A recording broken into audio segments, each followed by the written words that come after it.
Merci, Monsieur le Président. Mes chers collègues, nous vous avions promis des propositions en octobre, vous en avez eu.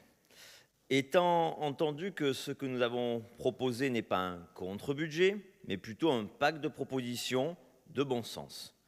Une vingtaine d'amendements, bien loin des 50 à 100 amendements que déposent les autres oppositions dans les autres conseils régionaux, mais vous nous connaissez et vous connaissez notre sens de la mesure. Et nous avions seulement 16 délibérations au menu. Donc, nous avons un peu de temps pour discuter et prolonger le plaisir de débattre ensemble avant Noël. Nous avons fait ce choix de proposer ces pistes plutôt que de classiquement nous opposer à votre budget, comme nous l'avons fait les autres années. La situation étant particulièrement complexe pour notre collectivité comme pour le pays, nous avons proposé de réorienter un certain nombre de dépenses, comme mes collègues viennent de le défendre, plutôt que de nous concentrer sur la critique d'un budget réalisé avec des données incertaines et aléatoires. Et vous le savez, nous avons une épée Damoclès au-dessus de la tête, car, comme vous le précisez, la note attribuée à notre région par les agences de notation ne peut pas être supérieure à celle de la France. Donc, si la France régresse, nous régressons avec elle. Ce qui aura une incidence redoutable sur nos taux d'emprunt et, comme la dette régionale s'aggrave d'année en année, nous pouvons en être inquiets. Cette incertitude nous rend même assez dubitatifs quant à un vote sérieux de ce budget, tant celui-ci peut changer en quelques semaines.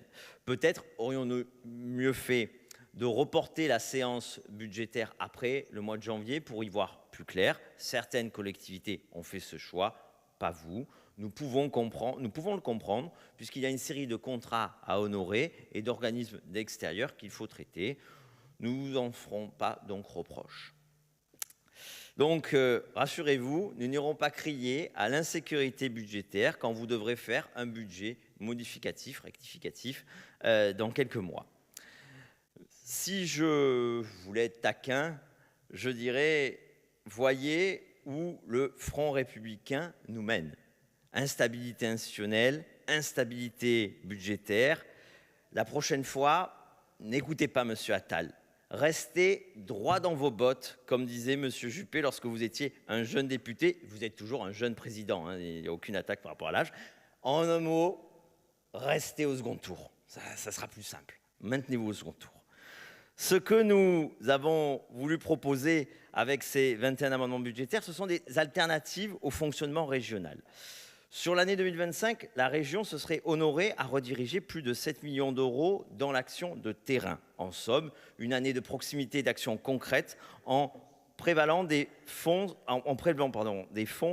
sur des dépenses de fonctionnement qui ne sont pas essentielles pour les réattribuer à des actions concrètes et légitimes. Vous avez décidé de rejeter ces amendements et vous nous direz que c'est une infime partie du budget régional, mais là n'est pas la question. Vous avez dit que la région devait se concentrer sur ses compétences et c'est ce que nous avons proposé. Vous voyez, Monsieur le Président, nous étions dès le début une opposition constructive. Nous sommes restés une opposition constructive et demain, nous serons d'ailleurs une majorité constructive. Une chose est sûre, nous mouillons tous le maillot pour notre région. Et je vous remercie tous pour les débats que nous avons, parfois musclés, mais souvent constructifs. Mais là aussi, ne vous inquiétez pas, je ne suis pas, et nous ne sommes pas des Benoît Payan, je ne suis pas, et vous n'êtes pas une Martine Vassal. Nous ne rejouerons pas la mauvaise pièce du petit théâtre de la métropole, ni même celui de métropole d'Aix-Marseille, pardon, ni même celui de la mairie de Marseille, en faisant une abstention positive. Nous voterons donc contre ce budget, mais interprétez-le néanmoins comme un non-mais, Monsieur le Président. Je vous remercie.